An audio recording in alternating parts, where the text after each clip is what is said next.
அந்த தைப்பூசம் தான் நீங்க முருகனுக்காக 48 நாள் விரதம். அது எப்படின்னா நீங்க மாலை போடணும், மாலை போடக்கூடாதுன்னு எந்த ரூல்ஸும் கிடையாதுங்கம்மா. நீங்க டெய்லி முருகர் அன்னைக்கு வந்து பாக்கணும்னு கூட அவசியம் கிடையாது. 48 நாள் முருகனுக்கு வந்து அசைவம் சாப்பிடாம இருங்க, அசைவம் செய்யாம இருங்க. நல்லா கேட்டுங்க, சாப்பிடாம இருக்கிறதுக்கும் வீட்டுல செய்யாம இருக்கிறதுக்கும் நிறைய வித்தியாசம் இருக்கு. குழந்தைக்கு கொடுக்கணும், இல்ல குழந்தை சாப்பிடணும் ஆசைப்படுச்சுன்னா கொடுங்க, தப்பே கிடையாது. வெளியில இருந்து வாங்கிட்டு வந்து கொடுங்க, இல்ல வேற யாரும் செய்ய சொல்லி கூட கொடுங்க. இது நம்ம மட்டும் தான் பண்றோம்னா கிடையாது, எல்லா மதத்திலும் இந்த 48 நாள் வழிபாடு இருக்கு. அப்ப இந்த முருகருக்காக இந்த 48 நாள் நீங்க எப்படி ஒன்னாலும் கொண்டாடக்கூடிய தெய்வம் தான் முருகர். அப்படி இருக்கும்போது இந்த பெண்கள் விஷயத்து 48 நாள்ல இந்த 3 நாள் அந்த எந்த கணக்கும் பண்ணாதீங்க. முருகனை நீங்க எங்க இருந்தாலும் கும்பிட்டாலும் முருகர் வருவார். 48 நாள் உங்களுக்கு எப்படி ஒன்னாலும் இருங்க, ஆனா அசைவம் சாப்பிடாம அசைவம் செய்யாம இருங்க. தைப்பூசம் முடிஞ்சு அடுத்த நாளே போய் நான்வெஜ் சாப்பிடாதீங்க.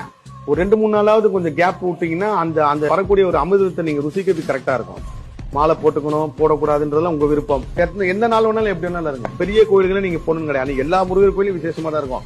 உங்க வீட்டு தெருல ஒரு முருகர் இருப்பார்ல, அந்த முருகர் குறைஞ்சபட்சம் ஒரு 10 ரூபா பால் பாக்கெட் கூட வாங்கி கொடுங்க. வசதி இருந்தா உங்களால முடிஞ்சது பால் வாங்கி கொடுங்க. ஏன்னா இந்த கலியுகத்துல நம்ம கண்கண்ட தெய்வமா பாக்குறது பசுமார். வசதி இருக்கிறோம், என்ன அபிஷேகம் பண்ணுங்க, ராஜாலங்காரத்தை சாத்துங்க, இல்ல முருகருக்கு நெய்வேத்தியம் பண்ணுங்க, எது வேணாலும் வேண்டிக்கிங்க, என்ன வேணாலும் பண்ணுங்க.